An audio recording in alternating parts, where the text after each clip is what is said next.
The distress signal cut through the darkness of space like a scream in the night. Commander Zelith pressed his clawed hand against the communication panel as another explosion shook the colony base. Outside the reinforced windows he could see the fires burning across Threshold 7.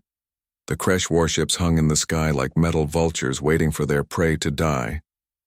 Zelith had sent the emergency broadcast 10 minutes ago. No response had come from the Galactic Coalition forces. His people were dying and nobody was coming to help them. The insectoid raiders were tearing through the colony's defenses like they were made of paper. Civilians screamed as they ran through the corridors trying to reach the evacuation tunnels. But Zelith knew the truth. There was nowhere to run. The Kresh never left survivors. His communication officer looked at him with wide, fearful eyes.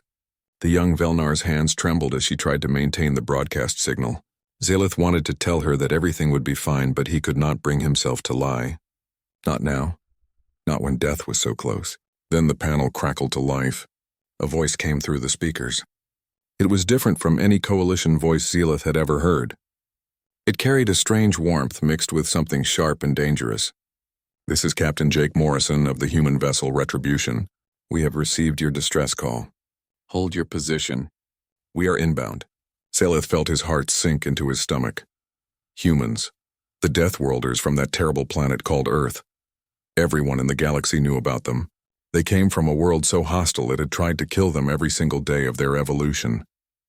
The Coalition had accepted them as members, but most species kept their distance. Humans were too violent, too unpredictable, too willing to fight. "Captain Morrison, we appreciate your response, but we need a battle fleet. There are over 40 Kresh warships in orbit. One ship cannot possibly help us." The humans' response came quickly.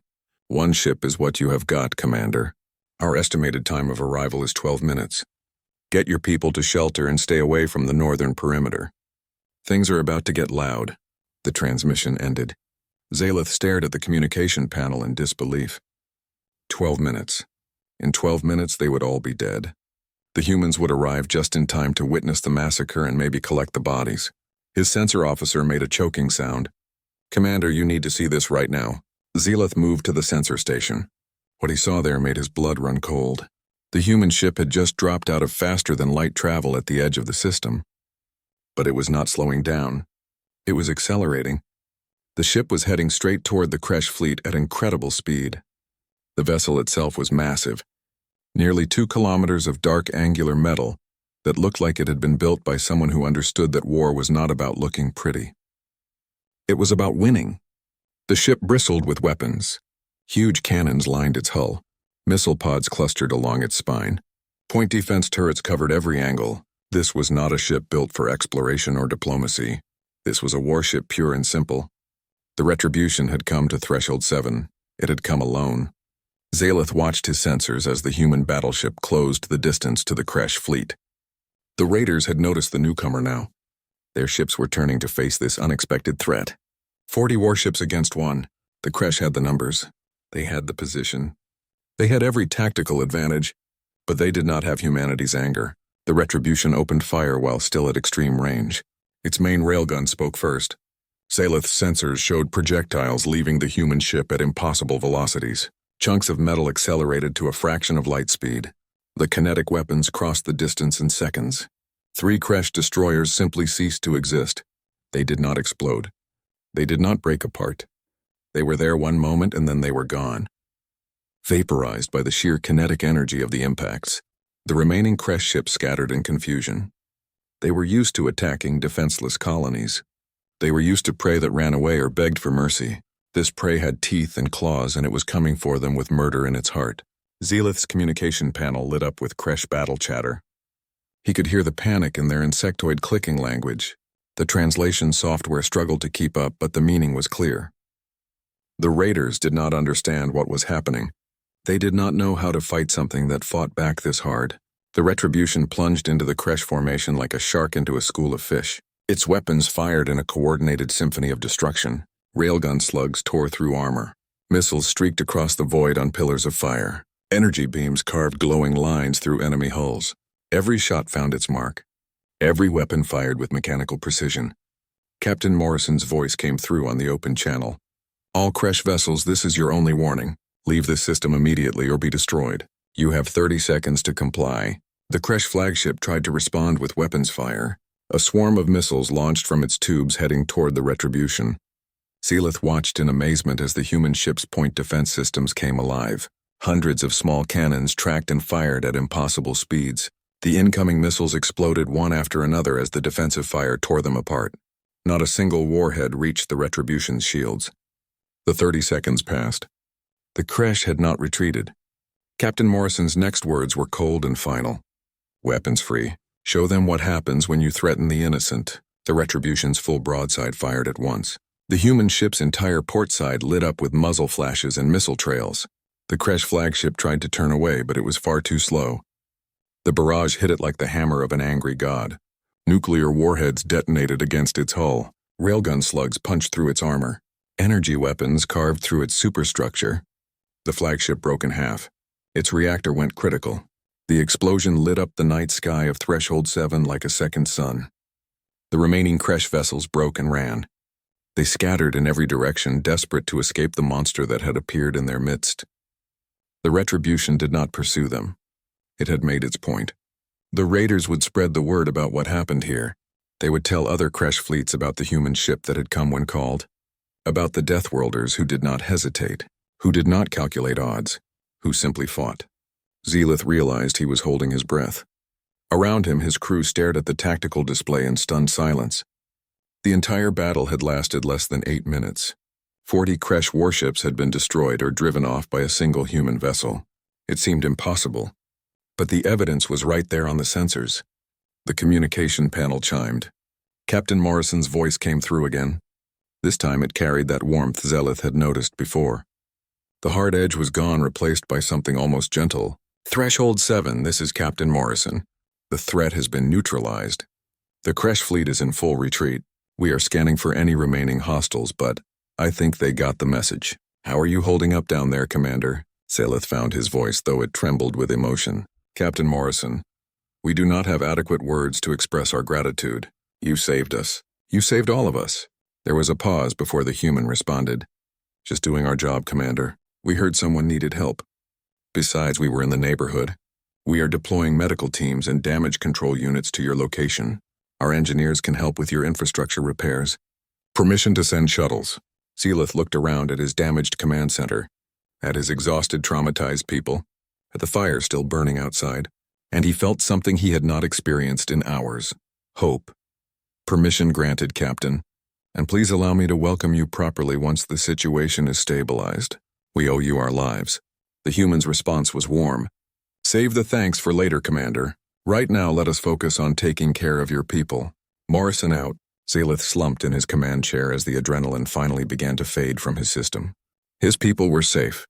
The colony had survived, and it was all because one human ship had heard their cry for help, and had come running without hesitation, without calculating the odds, without worrying about the cost.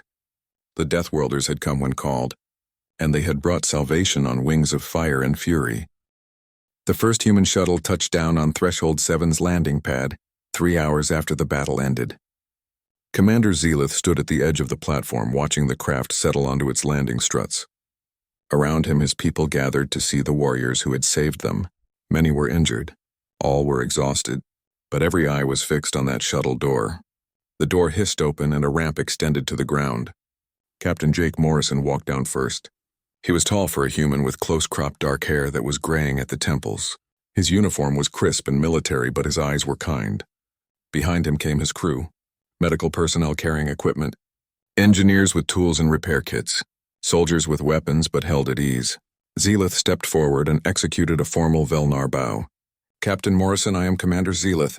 On behalf of everyone on Threshold 7, I thank you for answering our call. You saved 2,000 lives today. Jake returned the bow with a slight nod. Commander Zealith, it is good to meet you face to face. I am just glad we got here in time. How bad is the damage? Zealith gestured at the burning buildings and cratered streets. Extensive. We lost power to 3 sectors. The medical center took a direct hit. Our water purification system is offline. Many homes were destroyed. But thanks to you, we still have people alive to rebuild. Then let us help you rebuild. Jake turned to his crew. Medical teams with Commander Zealith's people to triage the wounded. Engineering units spread out and assess the critical infrastructure. I want power restored to essential services within 6 hours. Move out. The human crew scattered with efficient purpose. Zalith watched them go and marveled at their discipline. These were warriors who had just fought a brutal battle. But now they moved among his people with gentle hands and kind words. A human medic knelt beside a Velnar child checking injuries with a medical scanner. Her voice was soft and reassuring as she worked. An engineer was already talking with the colony's maintenance chief, comparing notes on the power systems. You fight like demons, but you heal like angels, Zilith said quietly. Jake smiled at that. We are whatever we need to be, Commander. Today your people needed someone to fight for them, so we fought. Tomorrow you will need help rebuilding, so we will rebuild. It is not complicated. But it is. Most species in the Coalition would have waited. They would have sent scouts first, assessed the situation, formed committees. Your ship came immediately. You did not hesitate even though you were outnumbered 40-1. Why? Jake was quiet for a moment. He looked out at the damaged colony and at his crew working among the survivors. Because by the time the Coalition finished assessing and evaluating and forming committees, you would all be dead. We learned a long time ago that sometimes you do not have the luxury of perfect intelligence. Sometimes you just have to trust that you are doing the right thing and hope your ship and crew are good enough to see it through. And if you had been wrong, if the Kresh fleet had been larger or more powerful, then we would have fought harder. Jake met Zelith's eyes. Look, Commander, I know the rest of the galaxy sees us as unsettling, too violent, too aggressive, and maybe they are right. Earth was not kind to us. It made us tough, made us stubborn, made us the kind of species that looks at impossible odds and says not today. But it also taught us something important. What is that? That survival means standing together, that the strong protect the weak not because they have to, but because it is right. We got your distress call and the only question my crew asked was how fast can we get there? Not should we go, not is it safe, not what do we get out of it, just how fast. Zelith felt his eyes moistening with emotion. The galaxy fears you, Captain. Your species, I know. Perhaps they fear the wrong thing. Perhaps they should fear what happens when warriors like you decide not to answer the call. Jake placed a hand on Zelith's shoulder. The gesture was gentle despite the obvious strength in the human's grip. Then I guess it is a good thing you will never have to find out. Over the next several days, the humans worked alongside the Velnar to repair the colony. Lieutenant Amy Foster ran the medical operation with calm efficiency. She had treated over 300 wounded colonists and had not slept more than 4 hours in any 24-hour period. But when Zelith tried to order her to rest, she just smiled and said there would be time for sleep when everyone was taken care of. Engineer Kyle Patterson had restored power to all essential systems within the promised 6 hours. Now he was working with the local crews to rebuild the damaged infrastructure. He explained human engineering techniques to the fascinated Velnar workers, shared tricks and shortcuts that his people had learned over centuries of dealing with hostile conditions. The colonists absorbed the knowledge eagerly. On the third day after the battle, Zelith found Captain Morrison on a hill overlooking the colony. The human stood alone watching the sunset. Zelith approached quietly and stood beside him. Your people work without complaint, without rest. They give everything they have to help strangers. I have never seen anything like it. Jake did not look away from the sunset. It is what we do. Back on Earth, before we reached the stars, we had a saying, leave no one behind. It started with our military forces, but it became part of our culture. When someone needs help, you help them. Period. No calculations about whether they deserve it or whether it is convenient. You just help. The Coalition could learn from that philosophy. Maybe. But I think the Coalition is built on different principles. They value stability, order, careful consideration. Those are not bad things. They have created a mostly peaceful galaxy, but sometimes peace requires people willing to fight for it, to protect it, and humanity has always been good at fighting. You say that with such sadness. Jake finally looked at Zelith. Because it is sad, Commander. We would rather live in a galaxy where our skills were not needed, where everyone could resolve their differences peacefully, where colonies like yours never had to send desperate distress calls because nobody would dream of attacking you. But that is not the galaxy we live in, so we do what we are good at. We stand between the innocent and those who would harm them. We fight so others do not have to. That is a heavy burden to bear. It is, but it is ours, and we will bear it gladly if it means people like you get to live in peace. Zelith was quiet for a long moment. Then he spoke carefully. Captain Morrison, the Velnar are not a warrior species. We have never been comfortable with violence, but I want you to know that if you ever need anything, if your people ever need help, we will do whatever we can. It may not be much, but it will be freely given." Jake smiled, and it was warm and genuine. "Thank you, Commander. That means more than you know." On the fourth day, the Retribution prepared to depart. The colony had been stabilized. The wounded were healing. The essential systems were running.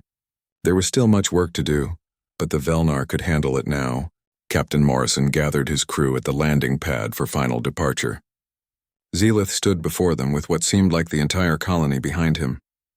He had prepared a speech, a formal expression of gratitude in the Velnar tradition, but when he opened his mouth to speak, the words would not come. Instead, he simply said what was in his heart. "You came when we called. You fought for us. You bled for us. You asked nothing in return. The galaxy may fear humanity, but Threshold 7 will remember you as heroes, as friends, as family. You will always be welcome here. Always." Jake stepped forward and clasped Zealith's hand in a human handshake. "Take care of your people, Commander. And if you ever need us again, just call. We will come. I know you will. That is what makes you different from everyone else. That is what makes you special." The human crew boarded their shuttles and lifted off. Zealith watched them go until they were just specks in the sky. Around him, his people stood silent. Many were crying. They had witnessed something extraordinary. They had seen the Deathworlders not as monsters, but as protectors, as guardians, as hope. The emergency session of the Galactic Coalition Council was called 3 weeks after the Battle of Threshold 7. The massive council chamber on Sanctuary Prime hummed with nervous energy as representatives from dozens of species took their seats. Ambassador Helen Carter stood at the human delegation's podium. She was a veteran diplomat who had spent 15 years trying to convince the galaxy that humanity deserved their place among the stars. Today she was done asking. The council speaker called the session to order. His name was Vexthal, and he was a Centaurian known for his rigid adherence to protocol. "This council recognizes Ambassador Carter of Earth. The floor is yours." Helen activated the holographic display above her podium. 3 weeks ago, the mining colony Threshold 7 sent a distress call. The crash attacked a defenseless civilian population. By Coalition protocols, the nearest response fleet was the 5th Defensive Squadron out of Sentinel Station. They were approximately 16 hours away at best speed. She brought up a timeline showing the sequence of events.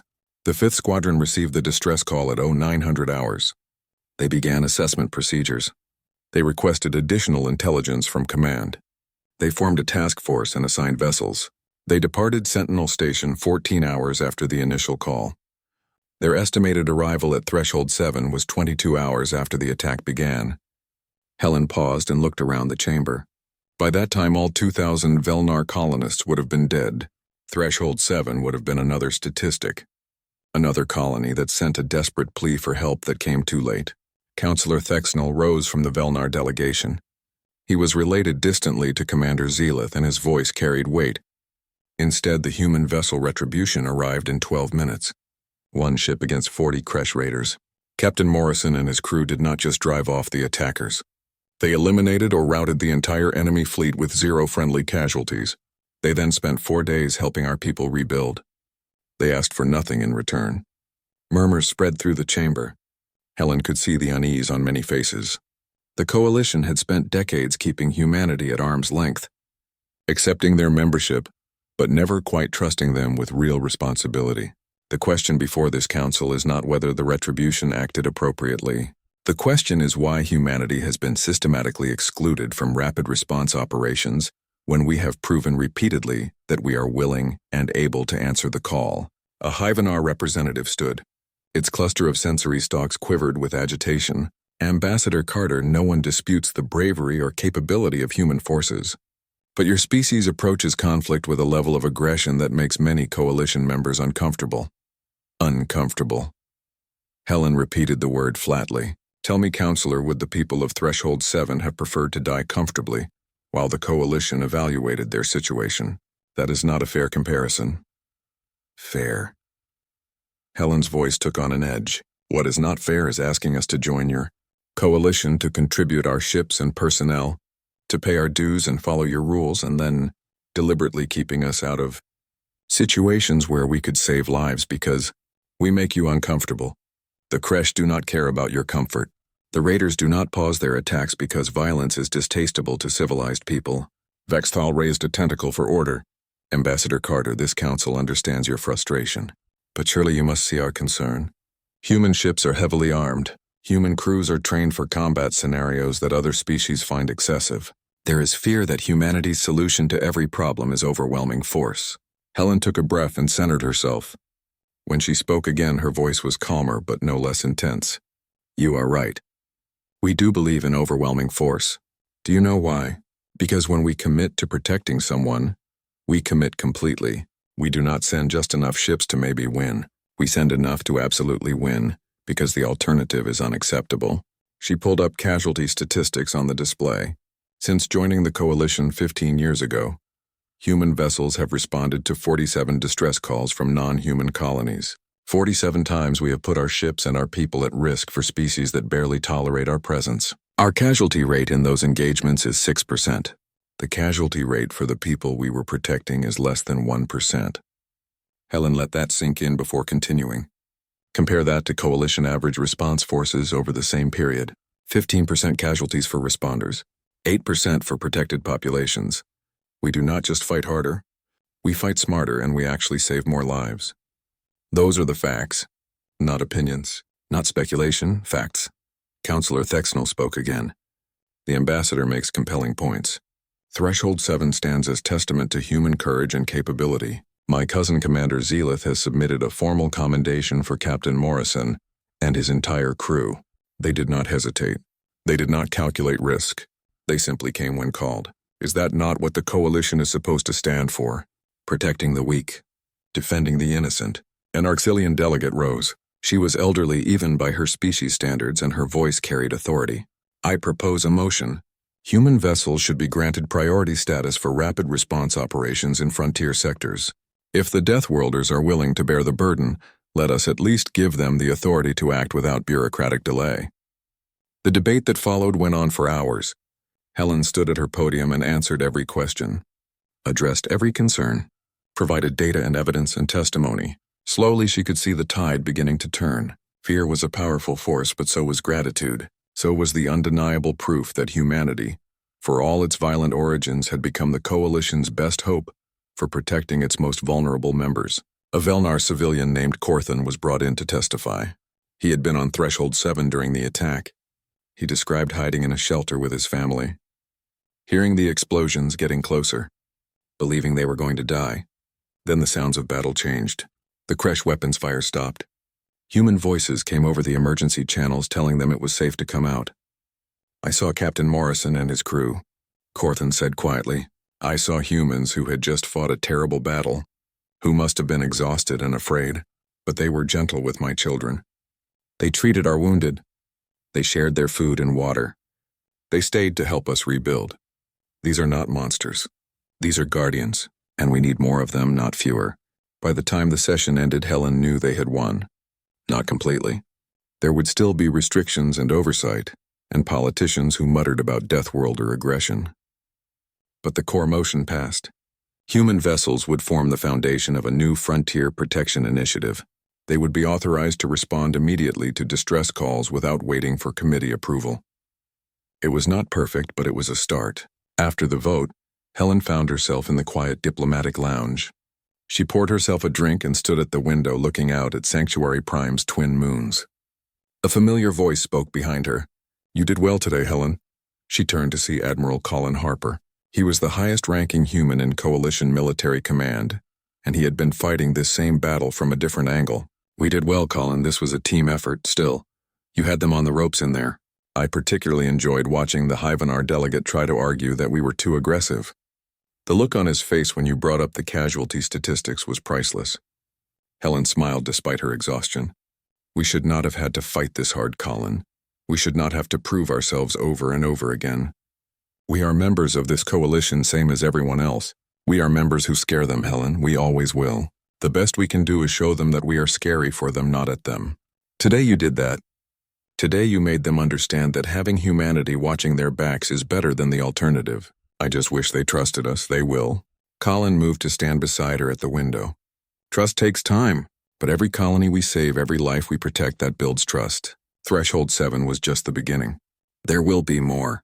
And each time we answer the call, each time we stand between the innocent and danger, we prove that we deserve to be here. Helen raised her glass. To standing between the innocent and danger, then. Colin clinked his glass against hers. To humanity doing what humanity does best. They drank in comfortable silence and watched the moons rise over an alien world. Somewhere out in the galaxy there were people in danger. Raiders and pirates and hostile species who preyed on the weak. But now when those people called for help, they would have a better chance. Because humanity had been given the authority to do what they did best. To come when called. To fight when needed. To protect those who could not protect themselves. 6 months passed since the Battle of Threshold 7. The Retribution hung in orbit above Earth during a rare shore leave. Captain Jake Morrison stood in the observation deck looking down at the blue and white marble that was humanity's home. So much had changed in half a year. The galaxy was different now. Humanity's role in it was different. He was not entirely sure how he felt about that. Lieutenant Kelly Harper found him there. She carried 2 coffee cups and offered him one. He accepted it gratefully and took a long drink. Real Earth coffee was one of the things he missed most when they were out on patrol. The recycled stuff on the ship just did not taste the same. Penny for your thoughts, Captain. Jake smiled at the old expression. Just thinking about what Ambassador Carter said in that council session, about how we do not hesitate. Sometimes I wonder if that is really a virtue or just another flavor of recklessness. Kelly snorted and shook her head. Captain, I have served under 3 commanders in my career.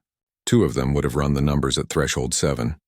They would have assessed the odds and decided it was not worth the risk. They would have been smart and cautious and reasonable. And 2,000 Velnar would be dead. Exactly. Kelly turned to face him directly.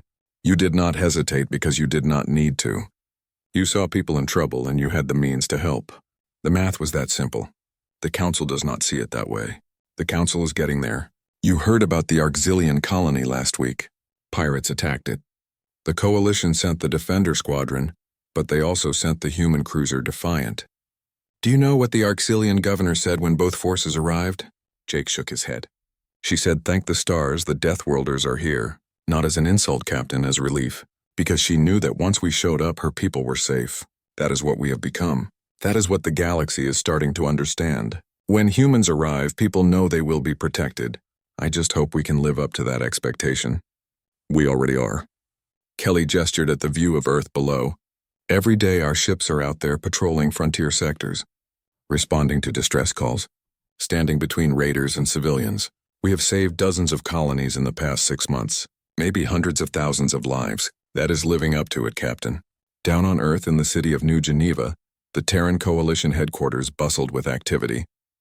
Ambassador Helen Carter sat in her office reviewing the latest batch of requests. Her assistant officer Ben Hughes had dropped a data tablet on her desk an hour ago, and she was still working through it. The requests were all similar. Colony worlds asking for human patrol routes to include their sectors. Trade convoys requesting human escorts. Mining operations wanting human security consultants. Even the Centaurians, who had been among the most skeptical about humanity, wanted to discuss joint training exercises. Ben knocked and entered with fresh coffee. He set it on her desk and gestured at the tablet. That is just today's batch. Tomorrow there will be more. Probably twice as many. Helen rubbed her temples. A year ago they could barely stand to have us in the same room. Now they cannot get enough of us. The irony is almost painful. Fear and respect are not mutually exclusive. Ben sat in the chair across from her desk. They are just learning to balance both. Besides, I think they are starting to understand that we are not actually the monsters they thought we were. No, we are just the monsters they need when the real monsters come calling. Helen leaned back in her chair. You know what the ironic thing is? We spent so long trying to prove we were civilized, that we could be peaceful and diplomatic and fit into their nice ordered universe. And it was not until we showed them exactly how savage we could be that they started to trust us, because they saw we were savage for them, not at them. Helen nodded slowly. That is it exactly. They saw us fight. They saw us willing to die to protect strangers. They saw us rebuild colonies and tend the wounded and ask for nothing in return. And somewhere in all of that, they realized we were not a threat to them. We were a threat to anyone who threatened them. Ben smiled. Funny how that works. Show weakness and they walk all over you. Show strength but use it to protect them. and suddenly you are their best friend. Human nature, or maybe just nature in general. The strong survive, but the strong who protect others, they thrive. A new message came through on Helen's terminal. She opened it and her eyes widened. Ben, this is from the Coalition High Command. They want to expand the Frontier Protection Initiative. They are asking us to commit 12 more warships and establish permanent rapid response bases in 5 frontier sectors. Ben whistled low. That is a big ask. That is a huge commitment of resources. It is also recognition. Helen sat forward. They are not just tolerating our presence anymore, Ben. They are actively seeking it. They want us out there. They want humanity standing watch over their colonies and trade routes. This is what we have been working toward for 15 years. So what do we tell them? Helen did not hesitate. We tell them yes. We commit the ships and establish the bases, and we do whatever it takes to prove that their trust is not misplaced. This is our chance, Ben.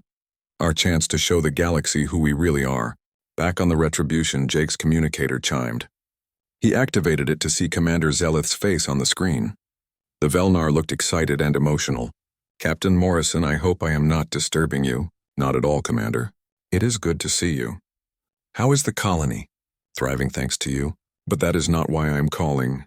Captain, I wanted you to be the first to know.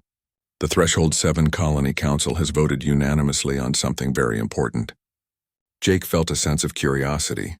What is that, Commander? We are renaming our colony. From this day forward, it will be known as Morrison's Stand. In honor of the day when one ship answered our call and taught us that courage does not calculate odds. In honor of the humans who stood between us and death and did not flinch. Jake felt emotion tighten his throat. Commander, that is not necessary. We were just doing our job.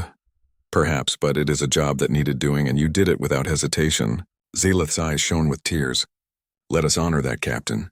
Let us remember that when darkness came, the Deathworlders stood between us and oblivion. Let our children and our children's children know that humanity answered the call when no one else would. After the transmission ended, Jake stood quietly for a long moment.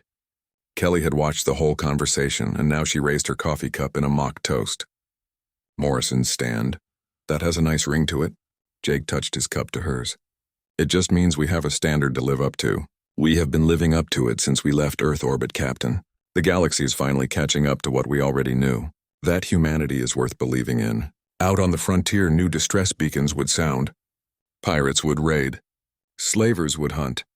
Hostile species would threaten peaceful colonies. But now when those calls went out into the void, everyone knew what would happen. The humans would come. They would come not with diplomats or negotiators or careful assessment teams. They would come with warships and weapons and the absolute certainty that evil would not be allowed to triumph. Not on their watch. Not while they still had breath in their bodies and fire in their hearts. 2 years had passed since Morrison's Stand. The galaxy had changed in ways that even Ambassador Helen Carter had not anticipated. The Frontier Protection Initiative was now the most respected military force in Coalition space. Human warships patrolled the outer sectors. Human crews trained Coalition forces in combat doctrine. Human engineers helped colonies strengthen their defenses. Humanity had become the shield that protected the peaceful species of the galaxy. Captain Jake Morrison stood on the bridge of the Retribution as it cruised through the Outer Reach sector. His ship had responded to 23 distress calls in the past year. Pirates, slavers, raiders. Each time the Retribution had arrived, and each time the threat had been eliminated or driven off. His crew was experienced now, hardened by combat, but still driven by the same purpose that had brought them to Threshold 7. Captain, we are receiving a distress signal. Lieutenant Kelly Harper's voice was calm but alert. It is from the research station at Belkin 4. They report multiple hostile vessels in orbit. Unknown configuration. They are requesting immediate assistance. Jake did not hesitate. Plot a course. Maximum speed. All hands to battle stations. Send a response that we are inbound. The Retribution's engines flared bright as the warship turned toward Belkin 4. Around the bridge, his crew moved with practiced efficiency. They had done this dance many times. They knew their roles. They trusted each other, and they trusted their captain. Engineering Chief Lisa Grant's voice came through from below decks. Captain, all systems are green. Weapons hot. Shields at maximum. We are ready for whatever is waiting for us. Understood, Chief? Jake studied the tactical display. Belkin 4 was a scientific outpost run by the Arxilians. About 200 researchers studying xenobiology and atmospheric science. It was isolated and lightly defended, the perfect target for raiders looking for easy pickings. The retribution dropped out of faster-than-light travel at the edge of the Belkin system. The sensors immediately painted the threat. 5 ships in orbit around the 4th planet. They were larger than typical pirate vessels, more heavily armed, and they were broadcasting in a language that made Jake's blood run cold. "Those are Kresh warships." Kelly's voice was tight. "They are back." Jake nodded slowly. The Kresh had been quiet since Threshold 7. The raiders had spread word about the human ship that had destroyed their fleet. For 2 years they had avoided sectors where humanity patrolled. But now they were testing the waters again, seeing if the stories were true, seeing if one human ship was really enough to stop them. "Open a channel." Jake's voice was cold and hard. "All Kresh vessels, this is Captain Jake Morrison of the human battleship Retribution. You are in violation of Coalition space. You have attacked a protected research station. You will power down your weapons and surrender immediately or you will be destroyed. You have 60 seconds to comply." The Kresh response came quickly. Their translator turned the insectoid clicks into harsh galactic standard. "Human vessel, we have heard stories about you, about the ship that destroyed a fleet at Threshold 7. We do not believe those stories. You are 1 ship. We are 5. Leave now and we will let you live." Jake smiled, but there was no warmth in it. "Your mistake. Weapons free. Show them that the stories are all true." The Retribution surged forward. Its railguns opened fire first. Tungsten slugs crossed the distance at impossible speeds. The lead Kresh destroyer took 3 hits in rapid succession. Its shields flared and failed. Its armor crumpled. The ship broke apart in a shower of debris and atmosphere. The remaining Kresh vessels scattered and returned fire. Energy weapons and missiles streaked toward the Retribution. The human warship's point defense systems came alive. Cannons tracked and eliminated incoming threats with mechanical precision. A few shots made it through to impact the shields. The Retribution shuddered slightly but held firm. Kelly targeted the second destroyer and fired a full missile spread. Nuclear warheads detonated against the Kresh vessel's hull. When the light faded, there was nothing left but wreckage. 3 to go, Kelly reported. "They are trying to flank us. Let them try." Jake maneuvered the Retribution into position. The human ship was larger and more powerful, but the Kresh vessels were faster. They tried to use their speed advantage, tried to get behind the Retribution where its main weapons could not track. But Jake had fought this battle before. He knew their tactics. He knew their weaknesses. "Engineering, I need everything you have got. Full power to engines and shields." "You got it, Captain." Lisa's voice was fierce. "This baby was built for war. Let us show these bugs what that means."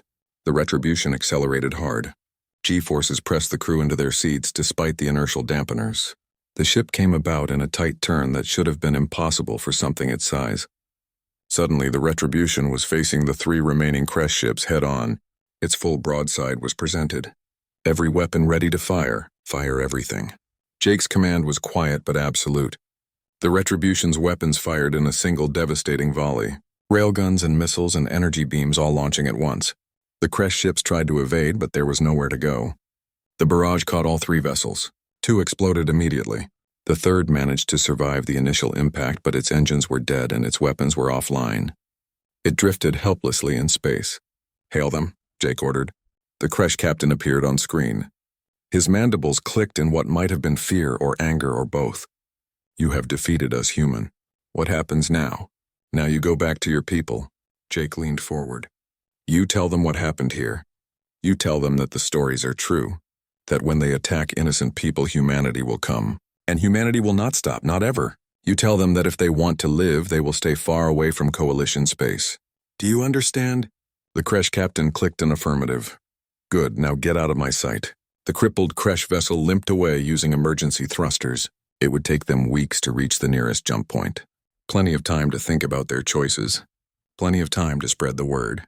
"Captain, we are receiving a transmission from Belkin 4. The research station director wants to thank us personally." "Put it through." A elderly Arxillian appeared on screen. Her eyes were wide with gratitude and relief. "Captain Morrison, you saved us. We thought we were going to die. When we saw your ship arrive, we knew we would survive. Thank you. Thank you so much." "Just doing our job, Director." Jake's voice softened. "Is everyone safe down there?" "Yes, Captain. Thanks to you, we have no casualties." The Kresh had just begun landing troops when you engaged their fleet. When they saw their ships being destroyed, they retreated immediately. Good. We will remain in orbit for the next 24 hours to make sure they do not come back. If you need anything, let us know. After the transmission ended, Jake looked around his bridge. His crew looked tired but satisfied. They had done good work today. They had saved lives and sent a message to anyone who thought about preying on the weak. Well done, everyone. Stand down from battle stations but maintain alert status. Kelly, get me a full damage report. Lisa, I want to know if we took any permanent hits. Otherwise, secure from general quarters and get some rest. We earned it. As his crew relaxed, Jake moved to the observation window. He looked out at the stars and thought about how far humanity had come. 2 years ago, they were barely tolerated members of the Coalition. Now they were the Guardians, the Protectors, the ones people called when darkness threatened. It was a heavy responsibility. Every distress call was a test. Every battle was a chance to prove themselves or fail. But Jake would not have traded it for anything. This was what humanity was meant to do. This was their purpose in the galaxy, to stand between the innocent and danger, to fight when others could not, to be the shield that never broke and the sword that never dulled. Down on Earth, Ambassador Helen Carter received the report about Belkin 4. She read it carefully, then filed it with the dozens of other successful responses from the past month. Human ships had intercepted smugglers, driven off pirates, rescued stranded vessels, protected trade convoys.